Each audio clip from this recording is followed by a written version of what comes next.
gars, j'espère que vous allez bien. Ici, j'ai vu une histoire, un témoignage plutôt, et puis c'est une réalité qui arrive. Parce que souvent, on regarde nos ennemis, nos ralentisseurs, on serait tellement étonné, mais il faut pas être étonné, que des fois, ce sont notre famille, les gens autour de nous, c'est eux qui nous ralentissent. Et surtout, ils ont l'accès de nous ralentir parce que nous, on va les annoncer. Tu sais, on va les annoncer comment ça va dans notre vie. Tu vois, tu sais, t'as une bénédiction, quoi que ce soit, t'as une bonne nouvelle, tu vas l'annoncer à tes proches, à ta famille proche, dire, hé, regarde, j'ai eu telle bénédiction. Et toi, tu penses que la personne est fière de toi, mais la personne te nuit. Il y a certaines personnes que, en vrai, quand j'ai arrêté de les annoncer mes trucs, mes trucs fonctionnaient. Il y a certaines personnes que ils n'ont plus l'exclusivité de recevoir mes trucs. Pourquoi? Parce que j'ai compris qu'ils avaient des mauvaises intentions dans leur cœur à mon égard. Et on va parler de ce fait-là. On est ici chez la Dwight, It's About Everything. On regarde un peu le tout. Direction, je pense, c'est du Cameroun, la France, mais on y va, ça peut être un peu partout.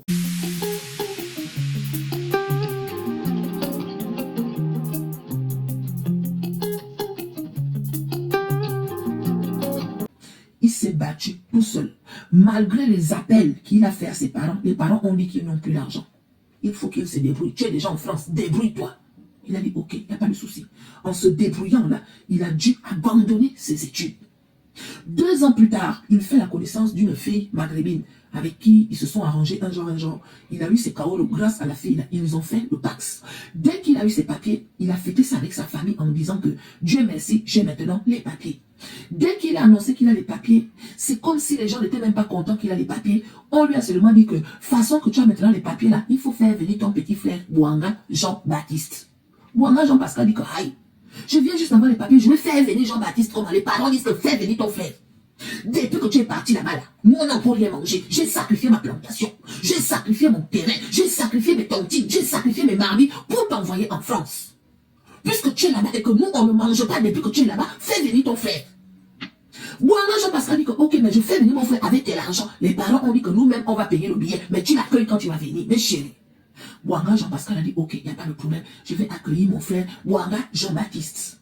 On fait maintenant venir Jean-Baptiste. Jean-Baptiste arrive ici, là, tout se passe bien. Dans l'ensemble, tout se passe bien. Mais Jean-Baptiste a les allures. Il a les allures de celui qui veut montrer à son frère que ce que tu n'as pas encore fait depuis que tu es venu ici, là, moi je vais te montrer que j'ai fait ça.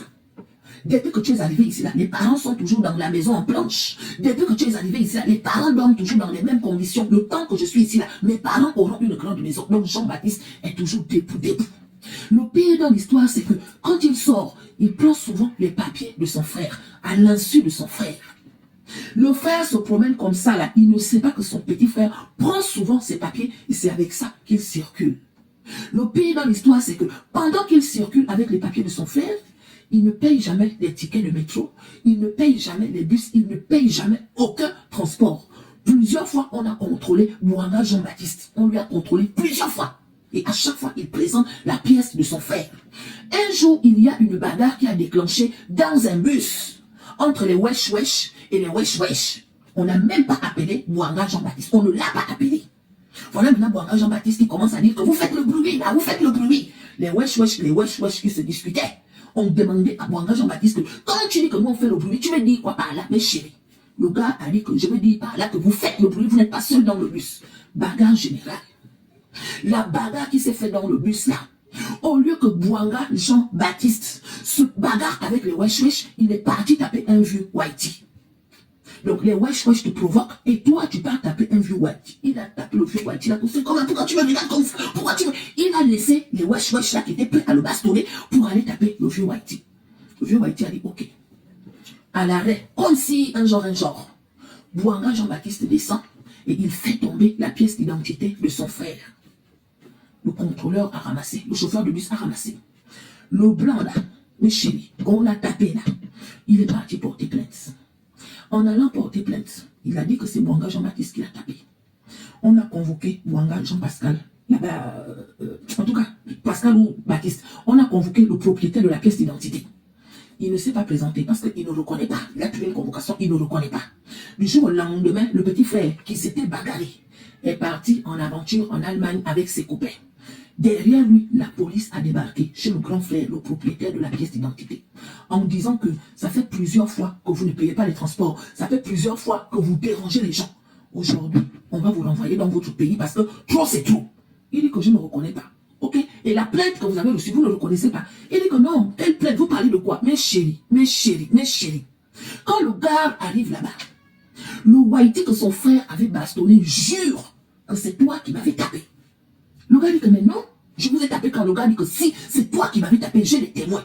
Il a emmené deux femmes qu'il connaissait qui étaient dans le bus, qui ont aussi confirmé que c'est lui qui avait tapé le Whitey alors que ce n'est pas lui. Donc, guys, on va juste retourner regarder. Je sais que vous avez pu voir un petit peu le témoignage qui a été partagé par cette influenceuse Afro People.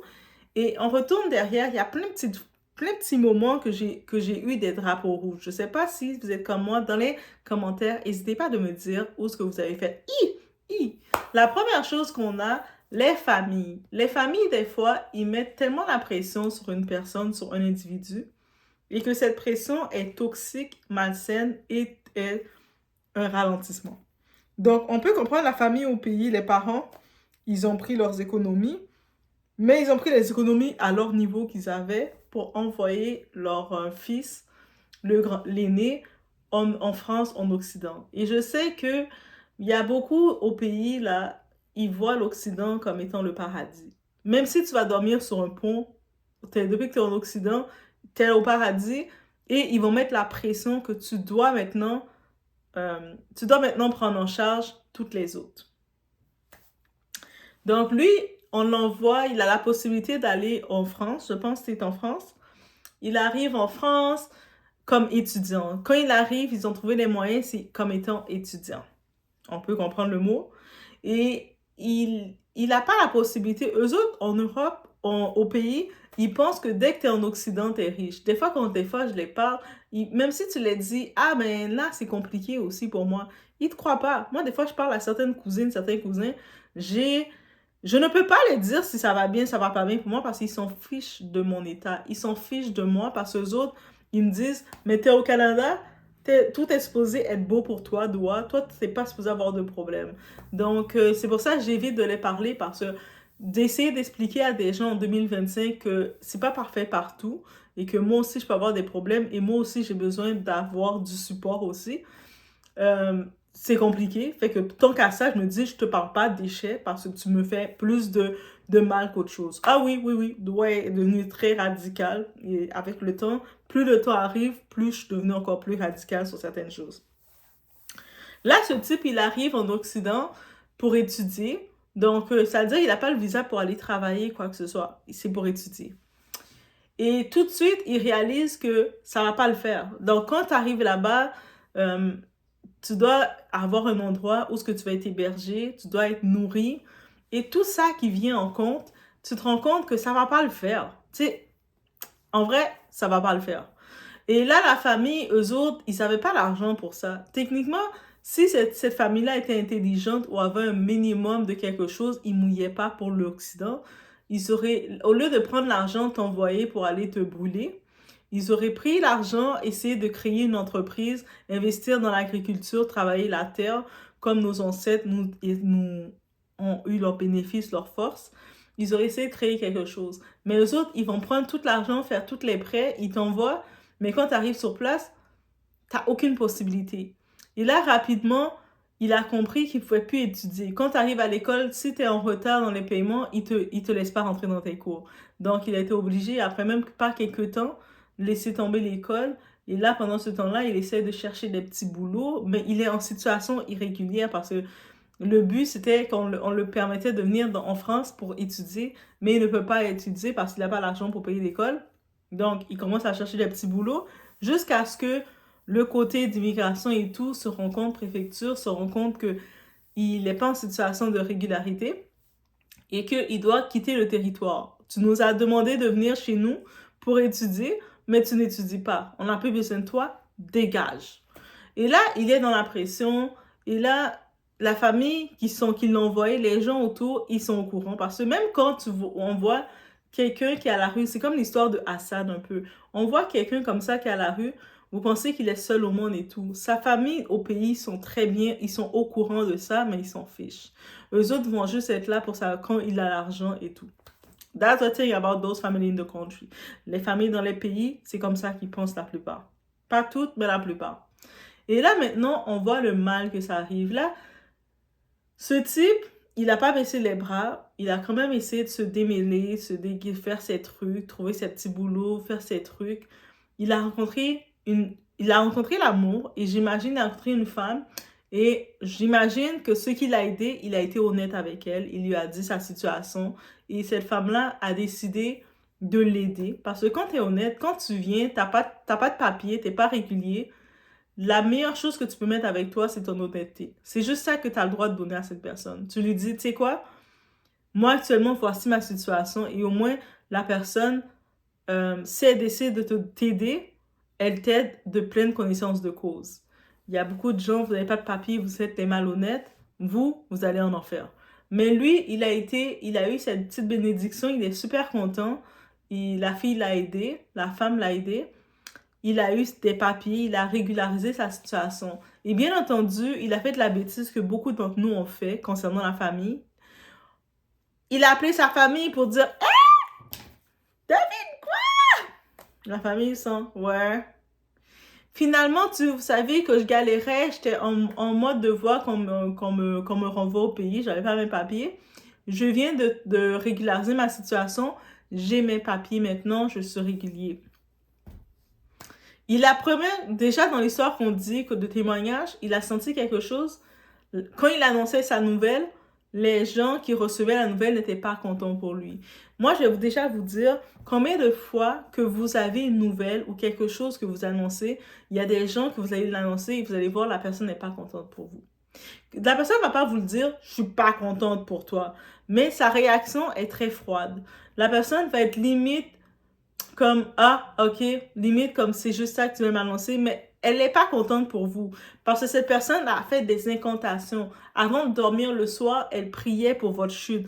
Il y a des membres de votre famille qui ont mis votre nom dans les bouteilles pour prendre votre chance. Parce que eux autres, ils vous connaissent, ils savent votre potentiel et ils sont venus vous bloquer. Eh oui, dans le côté spirituel, ça va aussi loin que ça. Et là, lui, il a senti ce sentiment-là, mais il ne s'est pas arrêté à ça. Il a fait « Ok, c'est beau, mais c'est ma famille, j'ai pas le choix. » Et ça, c'est l'erreur 2025 qu'on fait. On se dit, à cause que c'est ta famille, t'as pas le choix. C'est pas parce que c'est ta famille, t'as le choix. Si tu vois la famille, ils te mettent en bouteille, la famille, ils sont malhonnêtes, la famille, ils sont des déchets, ils te supportent pas dans rien, t'as le choix de les flocher. Si tu décides de garder ton excrément, c'est toi qui décides de le faire. Et là, maintenant, lui, il est encore en situation précaire là. Parce qu'il a souvent il a régularisé sa situation du moment qu'il peut travailler légalement. Il a des papiers. Mais il est encore irrégulier, il n'a pas de stabilité, rien du tout. Et là maintenant, les parents qui sont au pays, sa famille, ses parents surtout, des déchets qui sont, ils mettent la pression pour dire « Hé, mais là, t'as tes papiers là? » Ils sont même pas, déjà, ils sont pas contents pour lui. C'est déjà le premier signe. Deuxième signe, ils lui mettent la pression pour qu'il fasse rentrer son petit frère, le déchet humain de la famille, ton petit frère. Maintenant, tu dois le faire rentrer. Lui est comme, il essaie d'expliquer à cette famille, mais tu sais, c'est pas évident là. Je viens avoir un minimum de stabilité, mais je suis encore, tu sais, je suis encore précaire. Eux autres disent, on s'en fout. Tu dois le faire rentrer. On va faire. Après, il dit, mais j'ai pas d'argent. Tu sais, j'ai juste eu une stabilité que je peux marcher dans les rues. On va pas me mettre dans le camion. Mais je suis encore instable. Ils disent, on s'en fout. On va prendre Nous, on n'a pas de problème de sortir de l'argent pour ton petit frère pour le faire venir te rejoindre. Lui est comme. C'est-à-dire que vous n'avez pas de l'argent pour que lui puisse continuer ses études, mais vous avez de l'argent pour envoyer quelqu'un d'autre. La première personne que vous avez envoyée, vous l'avez laissé échouer.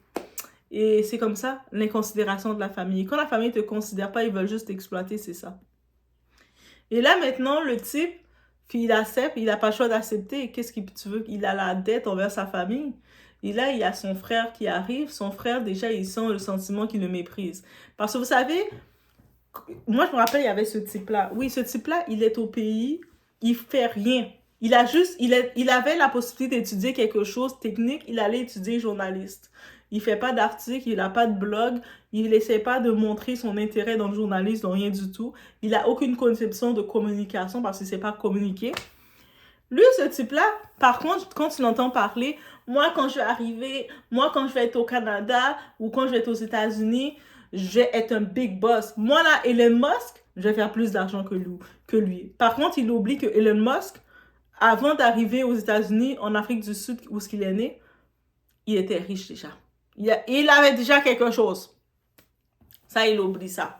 Mais eux autres, quand ils sont au pays, ils voient toujours qu'ils vont faire mieux que vous. Moi, si je serais au pays, j'aurais fait mieux que Doha. Moi, si j'étais au pays, j'aurais fait ci. Mais quand tu es là dans ton pays, même passer le balai devant la porte de chez toi, tu ne le fais pas. Il y a plein de déchets devant chez vous qui sont accumulés. Tu fais rien pour ces déchets-là, mais tu vois déjà que tu aurais fait mieux que quelqu'un. Petit, je vais me contrôler. Et là, maintenant, quand on regarde le tout de tout ça, on voit que son frère vient de la cohabitation. Il sent que son frère n'est pas son allié. Déjà, tu le sens quand tu es avec ton ennemi, c'est pas ton allié. Pour ce cas-ci, son frère, il est condescendant. Tu sais, il regarde. Pour lui, son frère, il se dit, je vais faire mieux.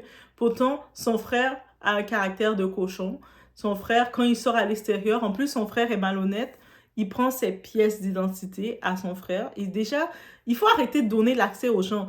Vos pièces d'identité qu'on vous a données, là, arrêtez de le prêter aux gens. Parce que j'ai vu beaucoup de témoignages et les gens, ils prêtent leur pièce à quelqu'un, un nouveau arrivant ou quelqu'un qui n'a pas de papier pour aller travailler.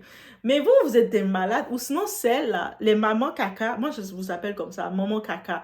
Les mamans caca, là, elles ont des enfants, elles prennent les pièces de leurs enfants.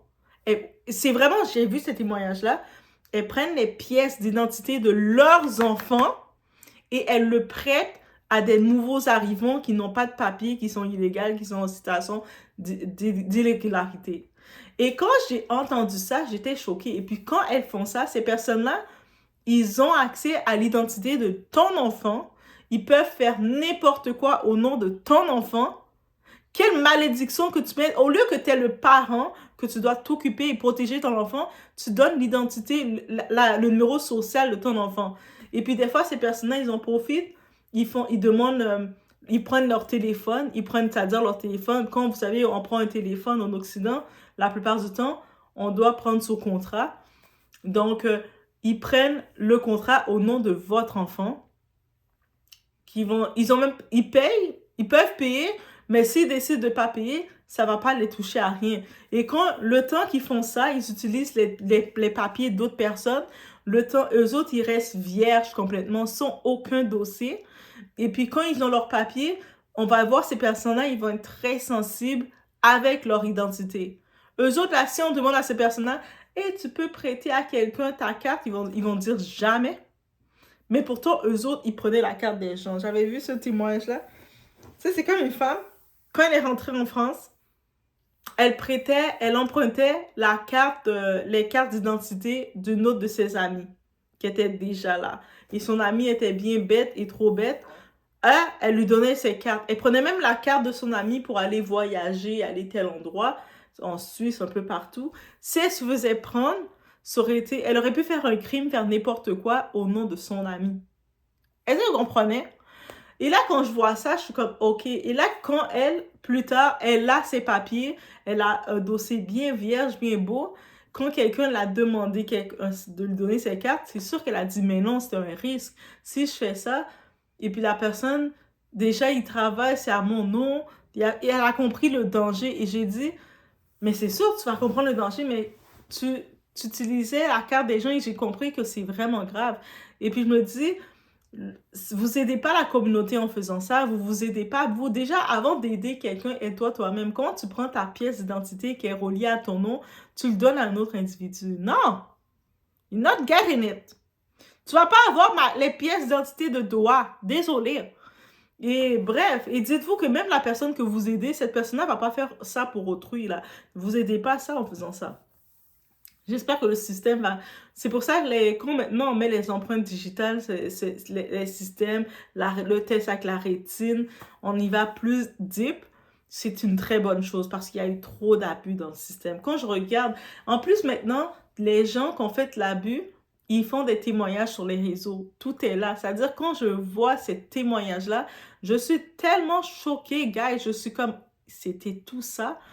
C'est pour ça que vous êtes dans un endroit, votre maison, c'est votre cercle. Vous avez quelqu'un chez vous, mais votre chambre, même si la personne a accès à votre maison, gardez votre chambre fermée. Prenez l'habitude de garder votre chambre fermée. Parce qu'il y a les voleurs. Moi, je me rappelle, j'étais dans la maison familiale quand j'étais en vacances. En plus, c'était au pays. Et c'est supposé être j'étais supposée être dans un lieu de sécurité dans ma maison familiale. Et puis, des gens qui sont ma famille, qui étaient mes cousins, cousines, ils ont trouvé le moyen de rentrer en dedans de mon sac à dos, de me voler mon argent, et puis ils m'ont tout pris en me laissant des petits changes. Et puis moi, je me suis dit, l'ironie de tout ça, pendant que je voyageais avec des inconnus, des étrangers qui sont pas ma famille, j'avais mon sac quand même qui était à l'air libre. Des fois, j'oubliais même, je laissais ma petite bourse presque ouverte et je courais faire quelque chose. Et j'avais une colocataire, je me rappelle à l'époque, avec moi, qui partageait la chambre avec moi. Elle m'avait jamais volé même $1. Et quand j'ai fait ce déclic, j'ai dit, attends, je me fais voler par ma propre famille, alors que je suis dans un lieu avec des inconnus, on me vole même pas. Et quand j'ai compris ça, le lien que je peux dire, mais ta famille, des fois, ils peuvent avoir tellement ton mal, et puis ils vont te faire n'importe quoi, et puis ils vont se dire, sous prétexte que c'est la famille, que tu dois les torcher. Moi, désolé, je vous dis, 2025, c'est l'année des éveils, et quand je vois des témoignages comme ça, là, ce type-là, il se retrouve à prendre la prison, on va probablement le déporter, et tout ça à cause de la pression de cette famille qui ne l'aime pas, et puis il va retourner au pays, la même famille du pays va le prendre comme un échec, et dire, oh ben là, t'as échoué, alors qu'il a fait tout son possible, il a fait tout ce qu'il pouvait faire, et tout ça parce que son frère qui a pris ses identités, il a fait n'importe quoi. Tu sais, en plus, déjà, tu es déjà dans l'illégalité de prendre l'identité de quelqu'un d'autre. Et même s'il essaie de s'expliquer, c'est compliqué. Comment ça, ton frère prenait ton identité? Mais lui, il va essayer de dire, ah, mais c'est comme ça on fonctionne. Mais non, c'est ton identité, c'est ton identité. Et puis, ça me rappelle, j'ai une petite anecdote. Il y avait cette fille, c'était une femme, elle avait l'habitude de faire des arrêts de grossesse parce qu'elle, elle aimait ça forniquer partout avec n'importe qui, n'importe comment, c'était une animal. Et puis est tombée enceinte, elle faisait des arrêts de grossesse. Et là maintenant, je sais pas si dans son dossier, elle avait fait plein d'autres services santé. Donc, elle empruntait les cartes de ses amis à l'époque. Elle disait, je me rappelle à l'époque, cette personne-là, c'est comme ça, je me rappelle, j'avais mis ma relation d'amitié avec elle, c'était fini. Parce qu'à un moment, elle me disait, de ouais, prête-moi ta carte d'assurance maladie. Au Québec, la carte d'assurance maladie, c'est la carte médicale. Et puis, parce que vous savez, la santé est gratuite, l'hôpital est gratuit. Elle me demandait ma carte d'assurance maladie. Puis moi, dans ma tête, j'étais comme, comment ma carte d'assurance maladie? On a beau, t'es bien drôle, t'es bien fine. On a beau être amis, mais je vais pas te donner ma carte d'assurance maladie, ni ma carte bancaire, ni ces trucs-là. Là, où tu t'en vas? Ma carte d'assurance maladie est à mon nom avec ma photo dessus. J'ai absolument aucune raison t'as aucune raison d'avoir ça. C'est mon identité, c'est mon dossier médical. Et je me rappelle, à partir de ce moment, elle était très fâchée. Elle n'avait pas dit qu'elle était fâchée contre moi. Vous savez, l'hypocrisie. Mais elle avait comme pris cette distance avec moi. Et puis moi, j'étais comme, OK, elle n'est pas fâchée à cause que je lui ai dit non de quelque chose de très simple. Pour moi, c'est très simple. Et là, maintenant, il y avait une autre personne. Elle avait commencé à se rapprocher d'une autre des filles. En plus, elle parlait tellement sur le dos de cette fille-là. Mais bref, elle a commencé à se rapprocher d'elle et l'a manipulée, vous savez, l'a flattée, jusqu'à ce que cette fille-là lui prêtait sa carte. Et puis, elle est allée faire des interruptions de grossesse sur le nom de cette fille-là. Elle est allée, à un moment, elle avait eu un problème de santé et puis elle est allée faire une chirurgie, mais une chirurgie médicale qui est payée par l'assurance maladie. Mais ça reste dans ton dossier. Quand c'est le temps de faire tes taxes, il y a tout qui sort. Et cette fille-là, elle était dans les assurances de ses parents. Donc, là, ses parents, quand ils font les taxes, et puis ils voient, il y a plein de frais médicaux qui sortent. Ils doivent l'argent. Eux ne comprennent pas, ils regardent leur fille. t'avais fait tel traitement, t'avais fait ci. Elle est comme, non, non, non, mais oui, t'as fait ci. Mais bref, et cette fille-là est tombée qu'elle avait une hernie. Bref, on y va rapidement, mais elle avait eu une hernie buscale, mais bref, une hernie, l'affaire dans le ventre, là. Donc, elle devait faire une intervention chirurgicale. Là, le docteur, dans le formulaire, il disait, est-ce que vous avez déjà eu des antécédents ou des interventions avant? Elle était comme, non, elle n'a jamais eu, et puis c'est vrai, elle n'avait jamais eu. Bref, eh? Déjà, de côté de l'État, les impôts étaient au courant de quelque chose avec l'argent des assurances maladie. Et là, maintenant, le côté médical venait l'exposer.